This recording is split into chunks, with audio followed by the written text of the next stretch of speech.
The neatest thing to come out of Long Beach might just be Matt Nieto. Nieto started off the season with the San Jose Sharks. Playing in their bottom six, he struggled to produce, putting up just 2 points in 16 games. With San Jose, he ended up quite often as a scratch, and he ended up spending the majority of the first half of the season in the press box. Eventually, San Jose decided that they didn't have any room for Nieto on the team, so they waived him, and that's where the Avalanche came in. Nieto played his first game with the Avalanche on January 6th against the New York Islanders, logging 17 minutes and 29 seconds of time on ice, over 2 minutes more than any of the games he had with San Jose this year. With the Avalanche, Nieto filled more of a middle six role, actually getting a significant amount of time on the second line next to Duchesne. One of Nieto's best skills is his skating. He's one of the few players on the Avs that are able to keep up with players like Duchesne and McKinnon. On top of that, he also has shown flashes of some great hands, but he can't seem to find consistency. One thing that stood out about Nieto, as well as all of our waiver wire pickups, is that they didn't quit. Nieto picked up at the beginning of January when the Avs really fell off the cliff and most of the team started to just check out. He was always hustling out there, working hard, and trying to get the job done. Despite the Avs using him significantly as a middle six forward last year, realistically he should fall into the category of a bottom six forward. What separated him from the pack from other players such as Como or Colborne is his ability to stay out of the penalty box. In the 43 games he played for the Avalanche last season, he took just 2 minor penalties.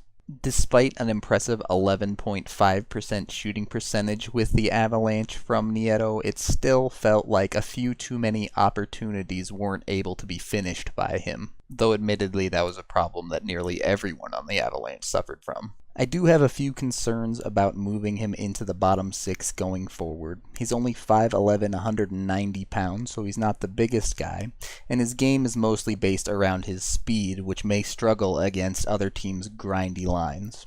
With that said, I do think he will bring an up-tempo energy to the bottom lines, and he can also be used as a utility player moving up and down the lineup when necessary. The Avs signed him to a 1-year contract, and he's going to get the entire year to prove himself. Hopefully he can find his 25-point or so form that he had in his first few years in San Jose, and could be a depth piece for us going forward past this next season. In the 16-17 season for the Avalanche, Long Beach scored 7 goals and 4 assists for 11 points in 43 games. On the season, I'm going to give him a grade of C+. He proved himself well to be a better option than the likes of Como or Colborne down there, but he didn't really ever assert himself as a functional middle six winger, which is why he's likely to spend a lot of the next season on the third line. If he can bump up his production a little bit, I would hope that that grade could improve to as high as a solid B for next season. That is the end of this player's season review. Thank you for watching. If you hadn't noticed, I do have an Avs away jersey on this time. That's a big thanks to the Colorado Avalanche subreddit.